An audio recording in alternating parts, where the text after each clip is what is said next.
할렐루야. 예수 그리스도 이름으로 하나님 말씀 증거하겠습니다. 하나님 말씀 데살로니가 전서 2장 13절 말씀을 다 같이 찾겠습니다.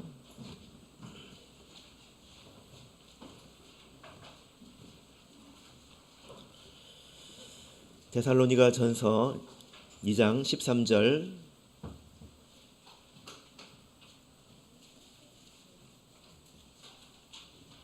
말씀을 우리 같이 읽도록 하겠습니다. 13절 시작.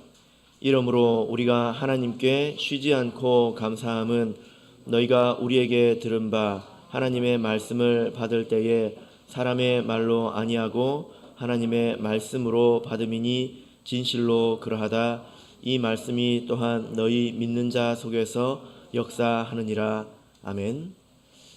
네, 오늘 이 시간은 말씀의 은혜가 넘치는 교회라는 제목으로 하나님 말씀을 증거하겠습니다. 제가 목소리가 너무 좋죠? 오늘따라. 네, 어제부터 갑자기 이제 목이 좀 안 좋아졌는데 이제 병원에 가서 검사를 해보니까 제 음성이 나왔습니다. 그래도 혹시나 몰라서 오늘 좀 조심해야 되겠다 이런 생각이 드는데요. 오늘만 좀 참아주시길 바랍니다. 네. 어떤 사람이 이사를 왔습니다.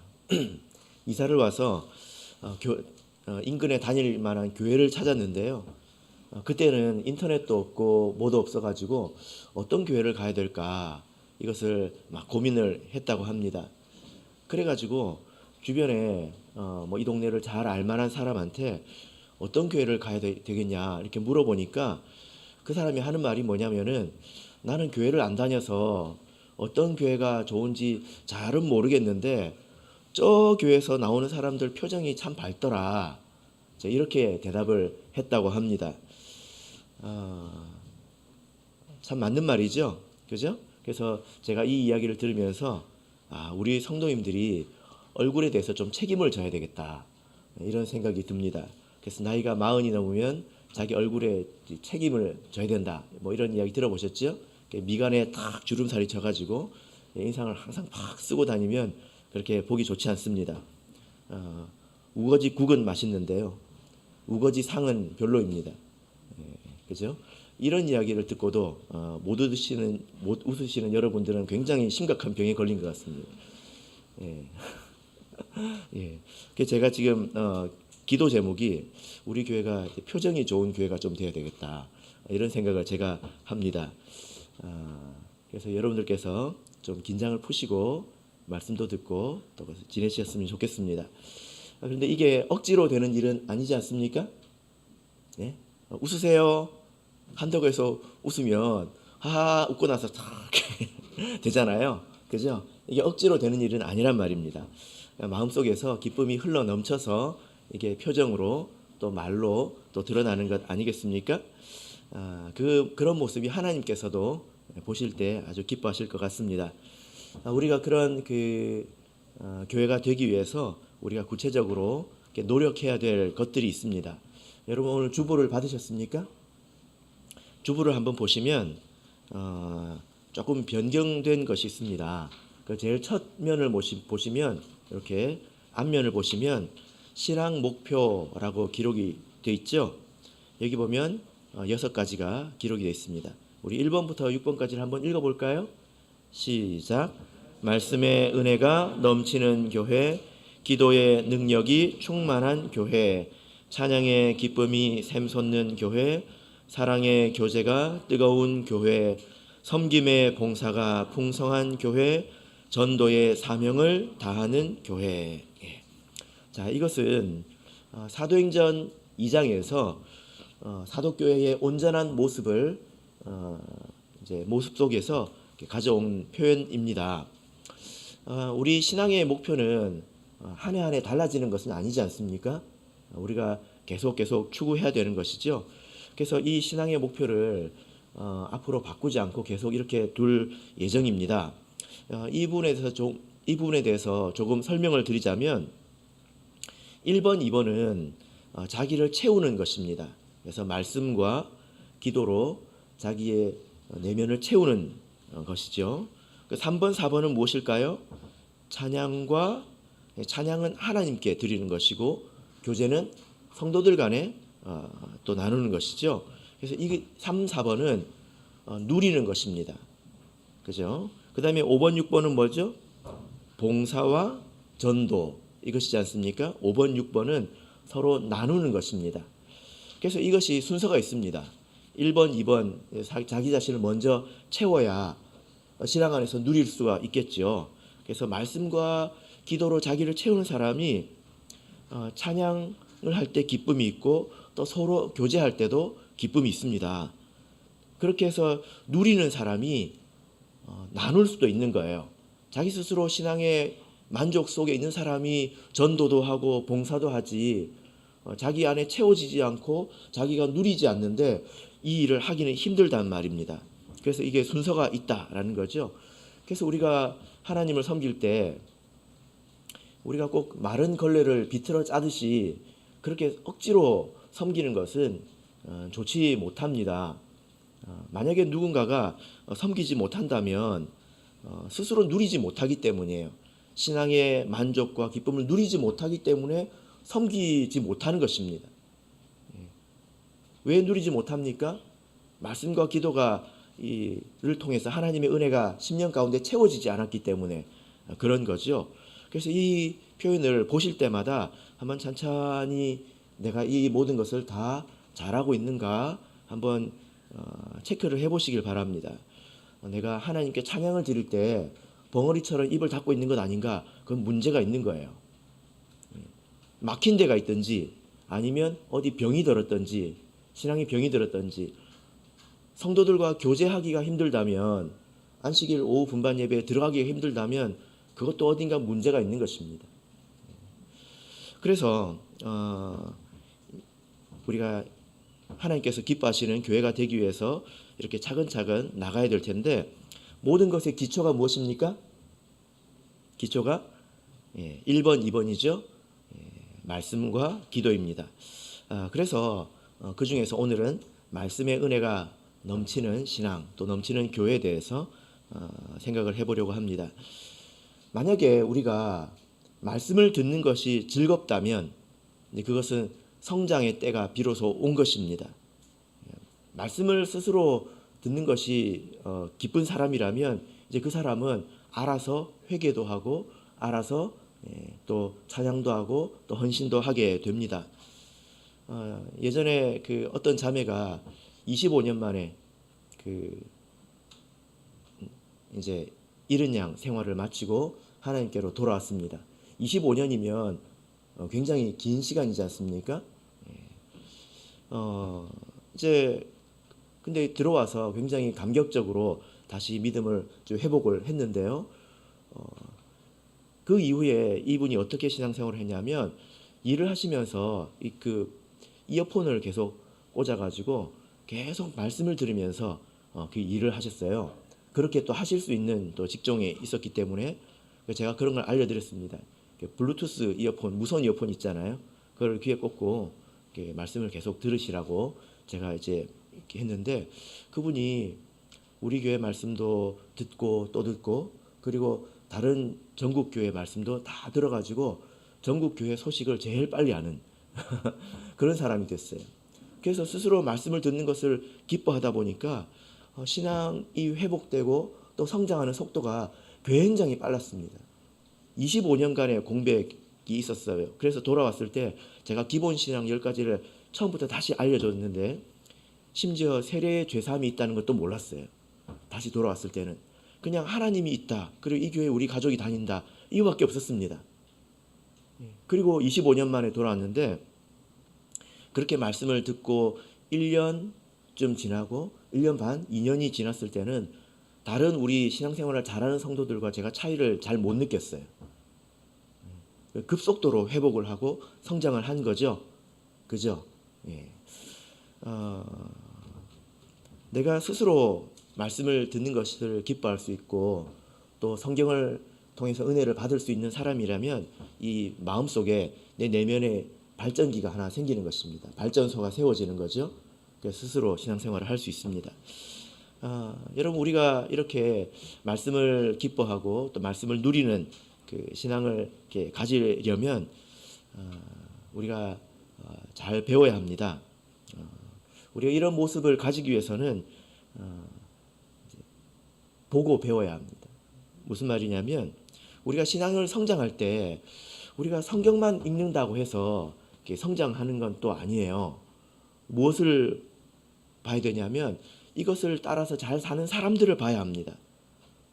그래서 아이들도 보고 배운다고 하지 않습니까? 그죠? 말을 듣고 배우는 것이 아니라 또 보고 배운다고 하지 않습니까? 그래서 이 두 가지가 같이 있어야 됩니다. 바울 사도도 위대한 신앙을 가지기 위해서 자기는 그리스도를 본받았다 이렇게 말을 하고 있잖아요. 그죠? 저도 이제 성경을 읽고 성경을 배우는 사람인데 제가 이제 목회를 하면서 참 이것은 큰 유익이다 이렇게 생각되는 점이 뭐냐면 여러 교회 다니면서 각 교회 다니면서 각 교회에 있는 그 믿음이 훌륭한 분들을 제가 만나게 되고 또 보게 되지 않습니까? 그런 분들을 이렇게 보면서 어떻게 사는지를 보면 성경 말씀이 참으로 옳구나 이것을 제가 배우게 됩니다. 성경 말씀이 이런 뜻이구나. 그 사람을 통해서 성경 말씀을 이해할 때도 있고요. 그리고 성경 말씀에 이런 말씀이 우리 현실 속에서는 저렇게 나타나는구나. 이것을 제가 배우게 됩니다. 그래서 우리가 말씀을 듣고도 배워야 되지만 또 우리는 보고 배워야 합니다. 그래서 어른들도 책임이 있어요. 어른들이 인상을 쓰고 신앙생활을 하면 아이들은 아주 중요한 것을 못 배우게 되죠. 신앙은 즐거운 것이다. 이런 것을 배우지 못하게 되는 것입니다. 우리 교회도 마찬가지인데요. 우리 교회도 모범이 되는 교회, 이런 교회를 또 보고 배워야 되지 않겠습니까?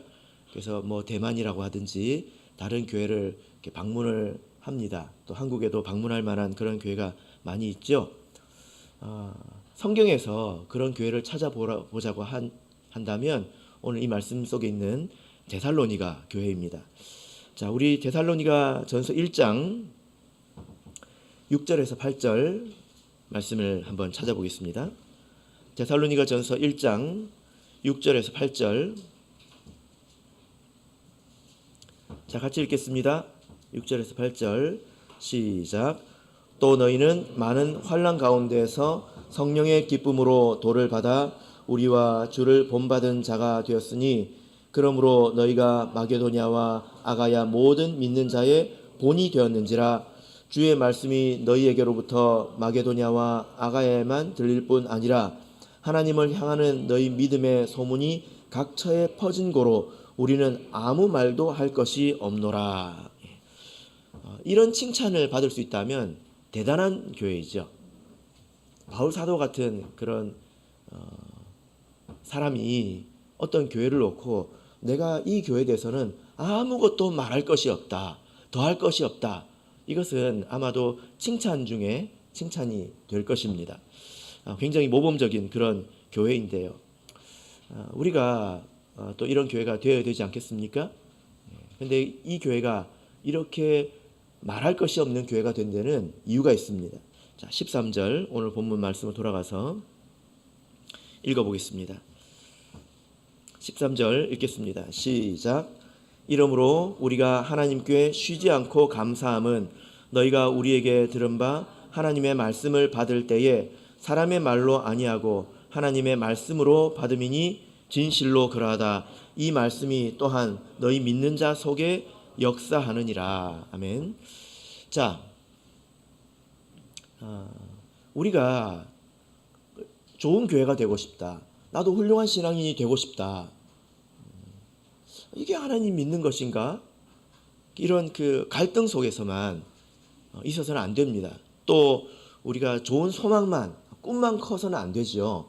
우리가 하나하나 보고 배울 줄 알아야 된단 말이에요. 근데 이 데살로니가 교회가 이렇게 더할 것이 없는 교회가 된 데는 이유가 있습니다. 그래서 제가 아까 그 자매 이야기를 드린 거예요. 뭘 하든지 방법이 중요해요. 무엇을 하든지 방법이 중요합니다. 여러분 그 조기 축구에 가가지고 보면 30년 동안 축구를 한 사람들이 헛발질을 해요. 30년을 했어요. 30년을. 서당계도 3년이면 풍어를 얻는다고, 식당계가 3년이면 라면을 끓인다고 하는데 30년을 공을 찼는데 헛발질을 해요. 왜 그런지 아십니까? 안 배우고 해서 그렇습니다. 방법을 몰라서 그래요. 누구든지 1년만 배우면 상당히 달라집니다. 그죠? 그래서 제가 아까 그 자매 이야기를 드렸습니다. 1년만 제대로 배우면 상당한 수준에 올라가게 됩니다. 방법이 중요하다는 거예요. 데살로니가 교회가 어떻게 이렇게 되었는가? 여기도 방법이 있습니다. 이유가 있습니다. 13절에서 말씀을 이야기를 하고 있는데요.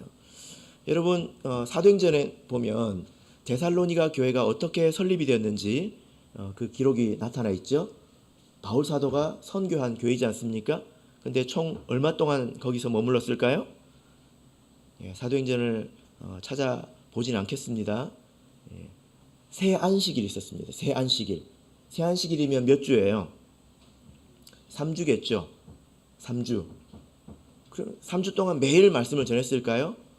안식일 중심으로 전했습니다. 왜냐하면 사람들이 또 일을 해야 되기 때문에. 그런데 그 3주 동안 전해지는 말씀을 그 사람들이 잘 들었다는 것입니다. 그러니까 한번 생각해 보세요. 데살로니가에 사람들이 일평생을 사는 동안에 우리가 1년에 52주지 않습니까? 10년이면 520주이고, 그죠? 60년이면 3000주 정도 됩니다. 60평생 인생을 살았다면 3000주 정도 되는데 그 중에 딱 3번 그때 기회가 왔다는 거예요. 그것을 잘 붙들었다는 것입니다. 자, 여러분, 그래서 성경을 보면 우리가 이 말씀을 듣는데도, 은혜를 받는데도 기회라는 게 있다. 이것을 배울 수가 있습니다. 마태복음 20장을 보면 예수님께서 길을 지나가시는데 소경 둘이가 소리를 막 지르지 않습니까? 다윗의 자손이여! 막 이제 너무 소리를 질러가지고 저처럼 목이 쉬었을 것 같아요. 그렇게 소리 지르지 않습니까? 근데 여러분 한번 생각해 보세요. 예수님이 그 길을 몇 번 지나가셨을까요? 몇 번 마주쳤을까요? 그 지나가는 시간이 얼마나 될까요? 그때 소리를 질렀다는 거예요. 그때. 그 길이 예수님이 다니는 길이라고 해가지고 예수님도 없는데 계속 소리를 질러봐야 예수님이 옵니까? 지나간다는 소식을 듣고 그때 소리를 지르지 않았습니까? 그죠? 그래서 은혜 받는데도 때가 있다는 걸 알아야 합니다. 우리가 이것을 착각할 수가 있는데요. 여러분, 내가 항상 성경이 있고 항상 설교를 들을 수 있으니까 항상 나에게는 기회가 있다. 항상 나에게는 기회가 있다. 그리고 뒤로 미루고 지금 듣는 것을 게을리 하는 것은 굉장히 큰 착각입니다. 그래서 이렇게 생각하는 것 같아요. 나는 마음만 먹으면 내일이라도 회개할 수 있다. 제가 그 대학부 지도를 오래 했습니다. 대학부 영어의 책임을 오래 맡았는데요. 전국의 그 대학생들을 모아보면 이건 좀 인간적인 말이에요. 똑똑한 애들부터 별로 안 똑똑한 애들까지 많이 있습니다. 서울대 다니는 연고대 다니는 학생들부터 해가지고 그냥 나이만 대학생인 학생들도 많이 있어요. 그런데 제가 이렇게 보니까 시험을 치잖아요. 그러면 그 똑똑한 애들이 상을 받지 않아요. 그래서 제가 한 번은 뭐라고 그랬냐면 여러분들이 나는 마음만 먹으면 이 시험에 1등 할 수 있다. 이 시험을 다 맞출 수 있다. 시험 문제가 그렇게 수준이 높지 않습니다. 열심히 듣고 배운 것을 익히면 다 맞을 수 있어요. 근데 전부 다 그렇게 생각하고 그냥 그 세월을 다 보냅니다. 그래서 어떤 청년이 몇 번 연속 1등을 했던 기억이 나요. 근데 그 청년은 학교를 여러분들이 못 들어본 데를 다닐 겁니다. 그래서 다 그런 마음으로 기회를 놓친다는 것입니다. 다 그런 마음으로 기회를 놓친다는 거예요. 여러분, 사람이 회개하고 또 성장하고 은혜를 받는 것도 하나님께서 마음에 감동을 주셔야 됩니다. 그 때에 맞는 말씀을 베풀어 주셔야 됩니다. 그게 딱 맞아야 된다는 거예요. 이게 그냥 되는 게 아닙니다. 다 때가 있습니다. 하나님께서 필요한 말씀을 주시고 또 그런 상황을 만날 때 내가 변화될 수 있고 성장할 수 있어요. 그 때가 있다는 걸 알아야 합니다. 항상 나에게 문이 열려 있는 것처럼 지금은 뒤로 미루고 딴짓하고 있고, 그 사람은 그렇게 살다 인생을 마칠 확률이 높습니다. 유다를 생각해 보세요. 예수님께서 유다에게 기회를 주셨죠. 그가 발을 씻을 때 그에게 기회가 있지 않습니까? 근데 발 씻고 나서 그가 기회를 버렸을 때 예수님께서 뭐라고 하셨습니까? 너는 나가서 네 할 일을 해라. 예수님께서 그러셨습니다. 그때가 기회였다는 거예요. 제가 기억나는 일이 있는데, 어떤 그 형제님이 40년 동안 성령을 못 받았습니다. 가보니까 교회 초창기 설립 멤버더라고요. 근데 40년 동안 성령을 못 받았습니다. 이유가 있겠죠. 그런데 어느 영혼회 때 이분이 마음이 많이 열려가지고 말씀도 듣고 또 성령의 감동이 있었습니다. 그래서 이제 저는 그런 광경을 많이 봤기 때문에 이분이 오늘 오후에는 성령을 받겠구나, 이런 생각을 가지고 제가 기대했습니다. 드디어 이 40년의 그 메마름을 마침표 찍겠구나, 이렇게 생각을 했습니다. 나중에 오후 예배 때 봤는데 없는 거예요. 어디 갔지? 밥 먹고 어디 사라진 겁니다. 어디 갔지? 하고 봤더니, 나중에 물어봤더니요, 그 시간에 아는 동생이 전화가 와가지고, 형님, 내가 낚시해가지고 물고기 잡아놨으니까 빨리 가져가시오.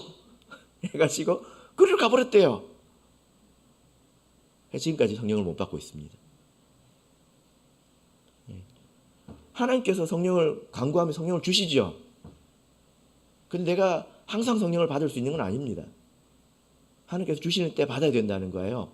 어떤 분이 교회 처음 와가지고 막 처음 온 날부터 성령의 감동이 넘쳐가지고 그 몸이 막 벌벌 떨리고, 그 눈물이 막 나는데 그때 정신을 번쩍 차렸대요. 지금 내가 눈물을 흘리면 내 마스카라가 다 녹아내린다. 그때 그분이 보라색을 하고 왔대요. 보라색을. 그래가지고 큰일 난다 해가지고 꼭 참았대요. 그리고 나서 정신을 차리고 성령을 간구했는데 2년인가 3년 뒤에 받았습니다.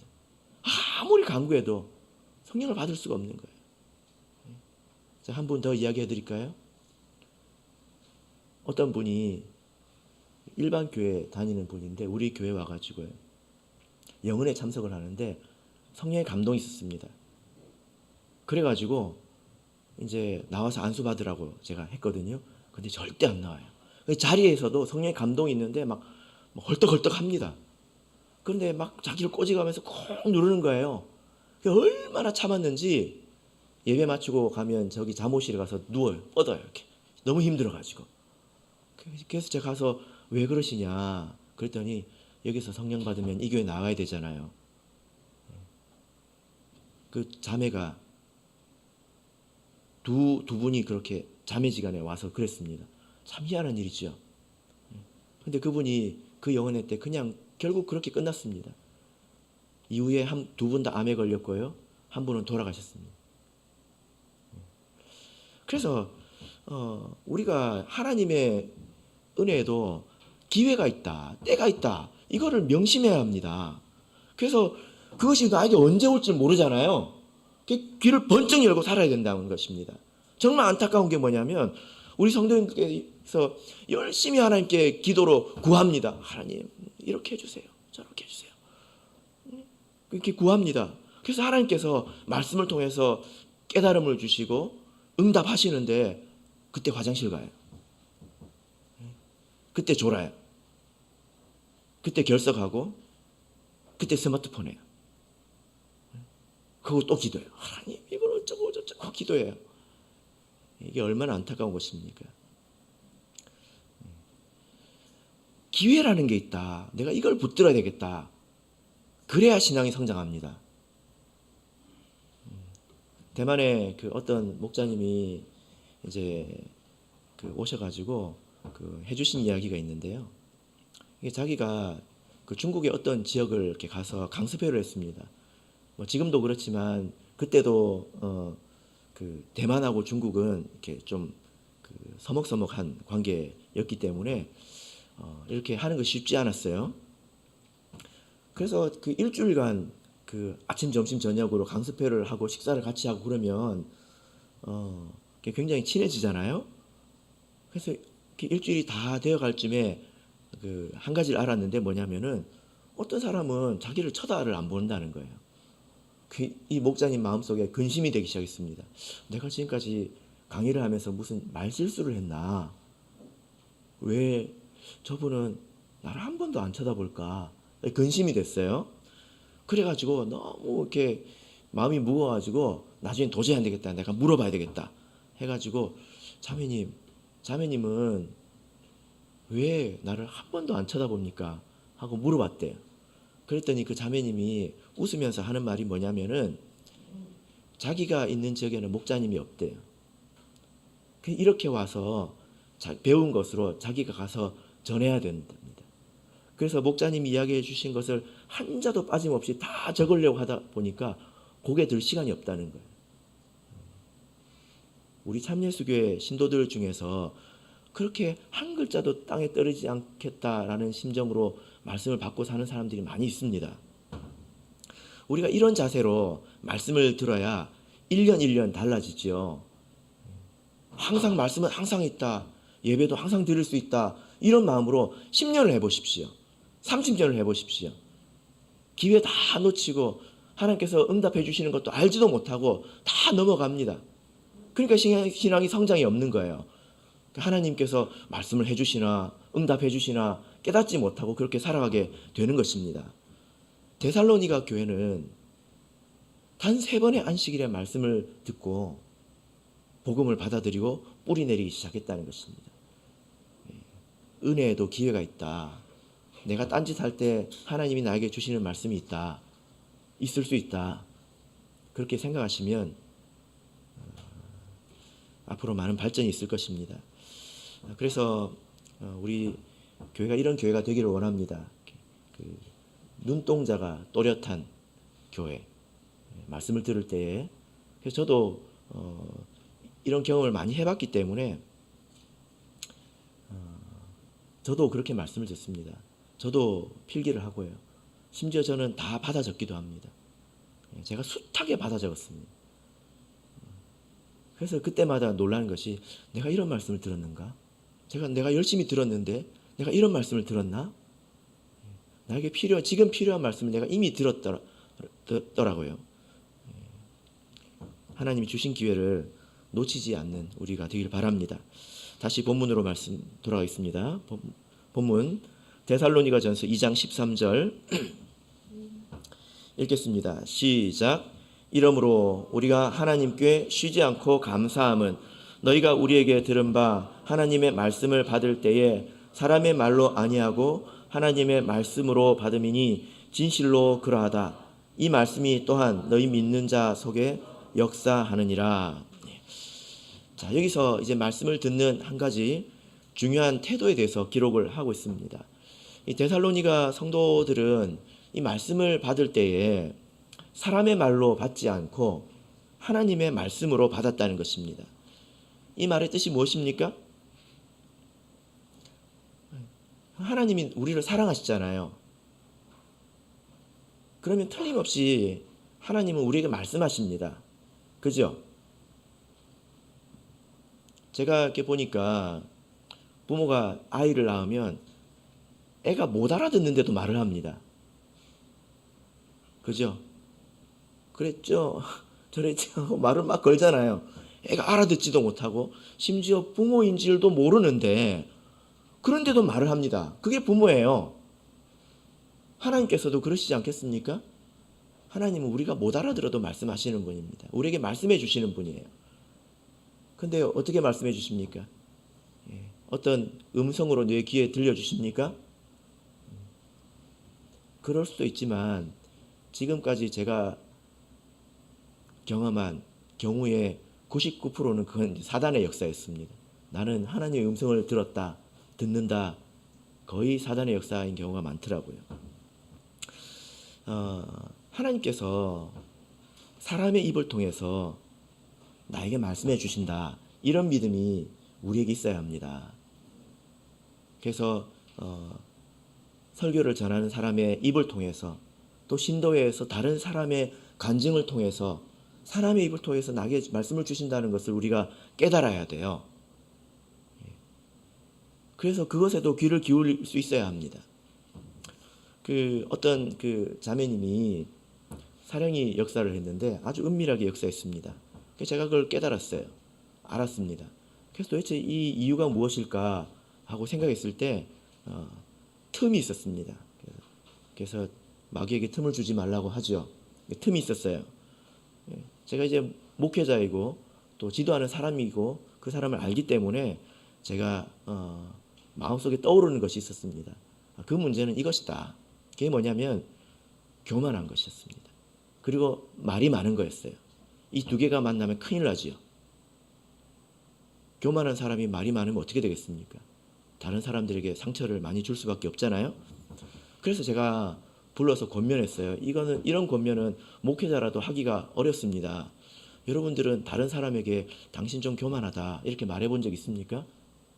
이게 정말 어렵거든요. 근데 안 하는 것은 직무유기라는 생각이 들어가지고 제가 불러서 좋은 말로 제가 그렇게 권면을 했습니다.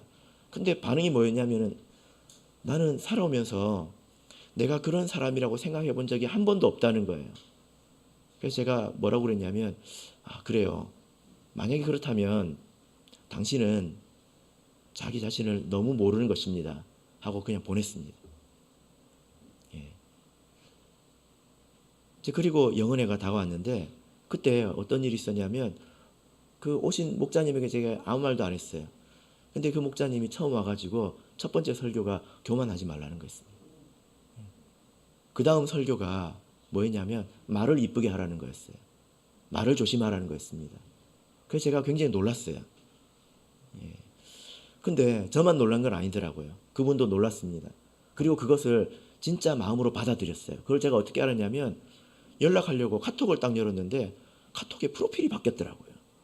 그 뭐라고 바뀌었냐, 밑에 글을 적어놨는데 뭐라고 적었냐면 내 입술에 파수꾼을 세워주시고, 이 말씀 있잖아요. 그걸 적어놨더라고요. 그래서 제가 그걸 보면서 이분이 그 말씀을 듣고 하나님께서 자기의 주시는 것으로 받았구나, 이걸 제가 느꼈습니다.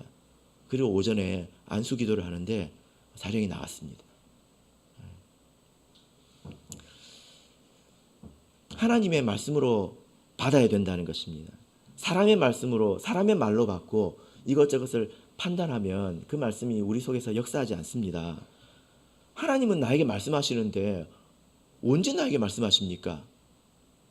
그래서 우리 성도님들이 반드시 가져야 되는 믿음이 뭐냐면 하나님은 나에게 말씀하신다. 그래서 내가 귀를 열고 살아야 된다. 이것입니다. 그래서 그 믿음이 커져야 나중에 듣기 어려운 말도 듣고 믿기 어려운 말도 믿을 수가 있는 거예요. 창세기 19장을 보겠습니다. 창세기 19장.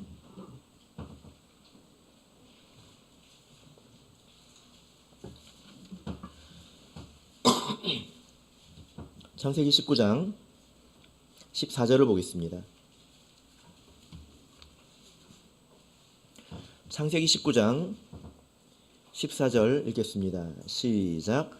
롯이 나가서 그 딸들과 정원한 사위들에게 고하여 이르되 여호와께서 이 성을 멸하실 터이니 너희는 일어나 이곳에서 떠나라 하되 그 사위들이 농담으로 여겼더라.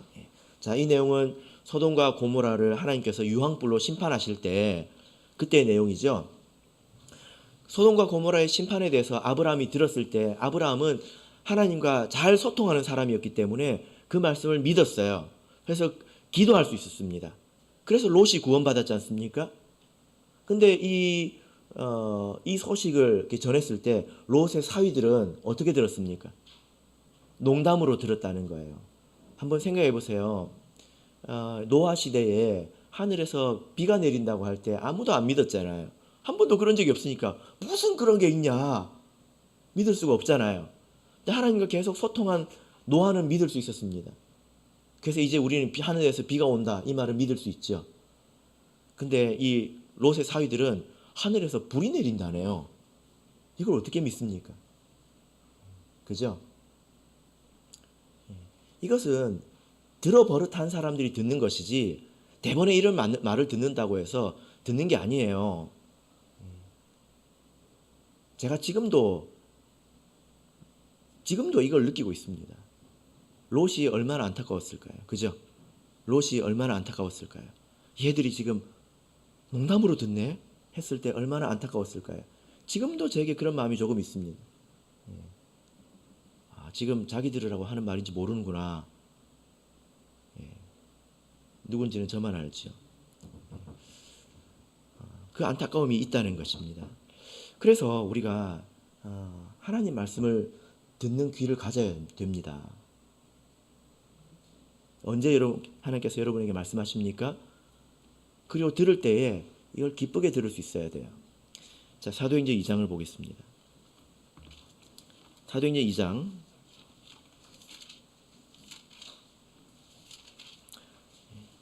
37절 사도행전 2장 37절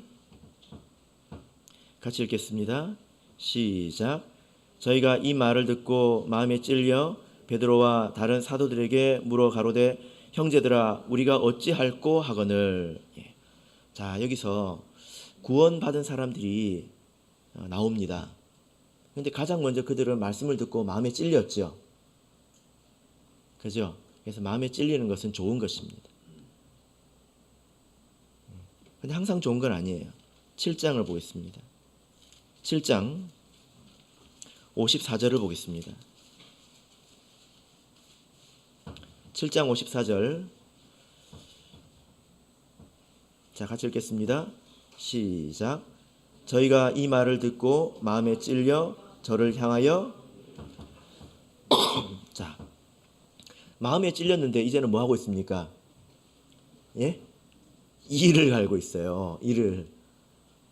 그러니까 어떤 사람은 마음에 찔려가지고 그럼 어떻게 해야 되냐 했을 때 구원을 받았어요. 어떤 사람은 마음에 찔려가지고 저것이요 하면서 돌을 들었습니다. 이게 무슨 차이입니까? 하나님이 지금 나에게 주시는 말씀이라는 것을 아는 사람과 모르는 사람의 차이입니다.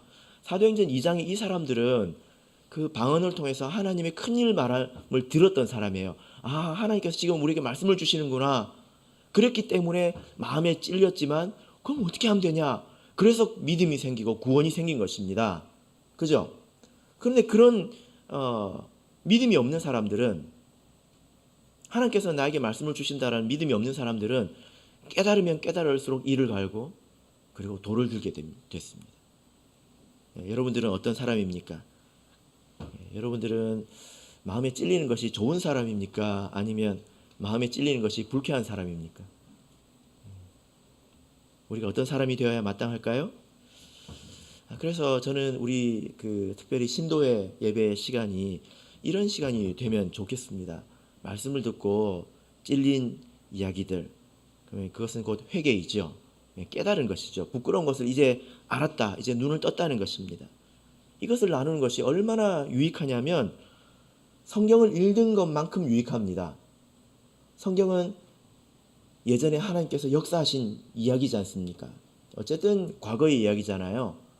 근데 지금도 하나님께서 살아서 역사하셔서 사람들을, 한 사람을 어떻게 일깨우시고 어떻게 인도하시는가를 지금의 이야기를 듣는 것이 그것이지 않습니까?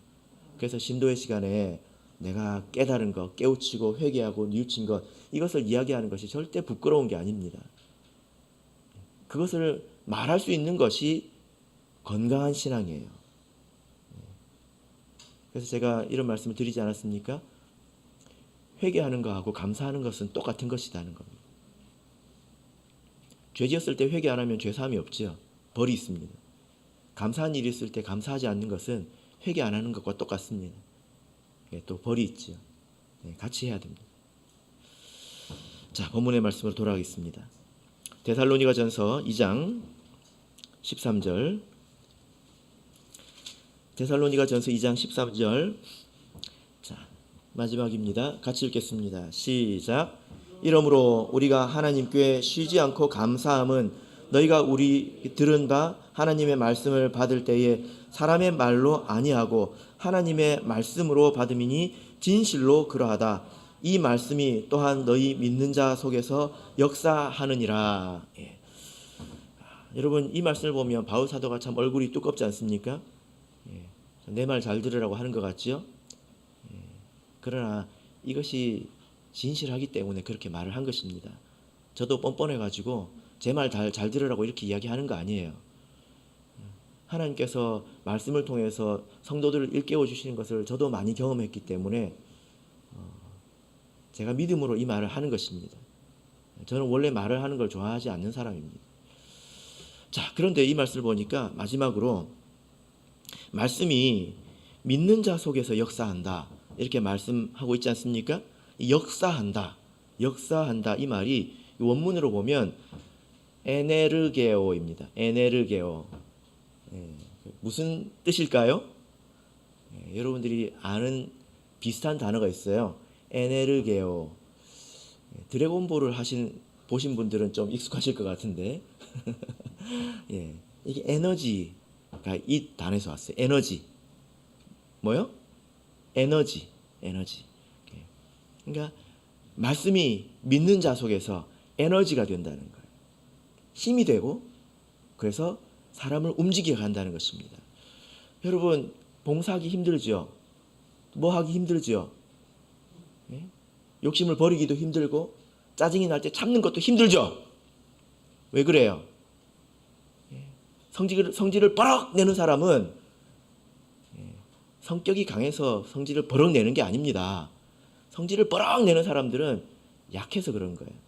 자기를 못 다스리는 것입니다. 자기를 다스리는 힘이 약하니까 버럭 하는 것입니다. 못 참아서 그런 것입니다. 어려운 걸 못 참아서 그러는 거예요.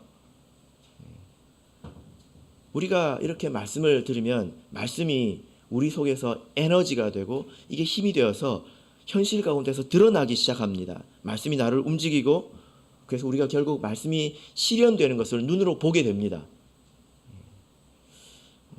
믿음이 있어야 말씀에 순종하지만 말씀이 성취되는 것을 볼 때 우리 믿음이 훨씬 더 커집니다.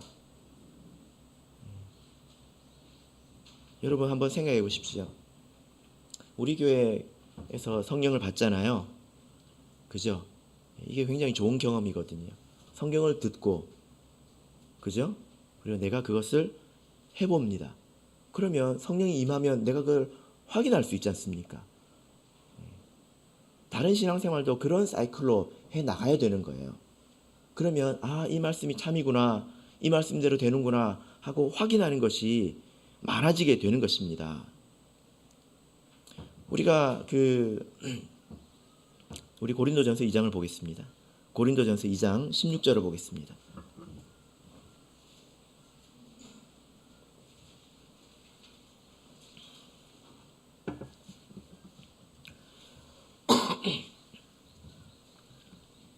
고린도전서 2장 16절 같이 읽겠습니다. 시작. 누가 주의 마음을 알아서 주를 가르치겠느냐? 그러나 우리가 그리스도의 마음을 가졌느니라. 여러분 성경에서 아주 중요하게 강조하는 것이 뭐냐면은 이 그리스도의 마음이거든요. 근데 우리 한국 사람들은 마음 그러면 착하고 따뜻한 걸 생각해요. 근데 성경에 있는 마음은 그런 게 아닙니다. 성경에 있는 마음은 머리예요. 이성, 깨달음을 말해요. 그래서 우리가 그리스도의 마음을 가졌느니라 하면 이건 뭔가 뜨거운 마음을 말하는 것이 아니라 그리스도의 이해, 그리스도의 깨달음, 이걸 우리가 가져야 된다는 것입니다. 이성입니다. 이성. 그래서 우리가 말씀을 많이 깨달아야 되는데요. 근데 이렇게 깨닫는 것도 실천을 위해서 깨닫는 것이지 그저 이해만을 위해서 깨닫는 건 아닙니다. 마태복음 7장 24절을 보겠습니다. 마태복음 7장 24절 마지막입니다. 마태복음 7장 24절. 마태복음 7장 24절. 자, 같이 읽겠습니다. 시작. 그러므로 누구든지 나의 이 말을 듣고 행하는 자는 그 집을 반석 위에 지은 지혜로운 사람 같으리니. 예. 자, 여러분 여기서 이 반석이 무엇입니까? 예수님 그러면 틀려요. 예. 잘 읽어보세요. 뭐가 반석입니까? 행하는 것입니다. 행하는 것.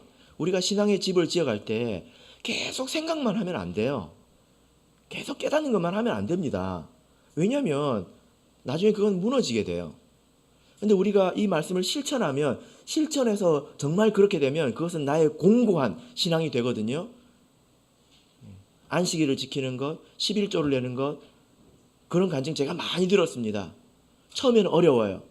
그런데 그것을 실천해 봤더니 이런저런 은혜가 있더라 하고 자기 스스로 분명하게 느끼는 것은 다시 뒤로 돌아가기가 힘듭니다. 실천을 통해서 내 신앙의 바탕을 단단하게 쌓아 올려야 된다는 거예요. 거기 위에 내 생각을 쌓아야 된다는 것입니다.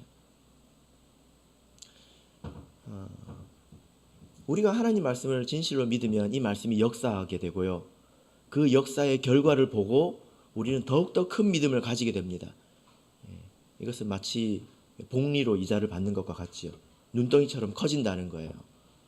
눈으로 목도하는 사람은 믿음이 확실히 큽니다. 생각만 하는 사람은요, 믿음이 더디게 자랍니다. 말씀의 결론 맺겠습니다. 우리 교회는 앞으로 많은 것을 해야 되는데 모든 것의 근본은 성도 개개인이 말씀의 은혜에 젖어 있어야 된다는 거예요. 그러면 이미 많은 것들이 자연스럽게 해결이 됩니다. 그러기 위해서 우리가 어떻게 해야 합니까? 오늘 말씀을 기억하시길 바랍니다. 기회를 잡아야 돼요. 그죠? 그리고 그것을 하나님의 말씀을 듣는 귀를 가져야 합니다. 그리고 그것이 역사하도록 해야 합니다. 실천해야 된다는 거예요. 그럴 때에 하나님 말씀이 진짜 참이구나. 내가 하나님 말씀을 내가 실천해야 되겠다. 이런 결심이 굳게 서게 되는 것입니다. 그때에 우리 교회가 하나님의 은혜로 더욱더 세워져 갈 것입니다. 이런 교회가 되기를 예수 그리스도 이름으로 축복합니다. 우리 다 같이 찬송하겠습니다. 236장 찬송하겠습니다.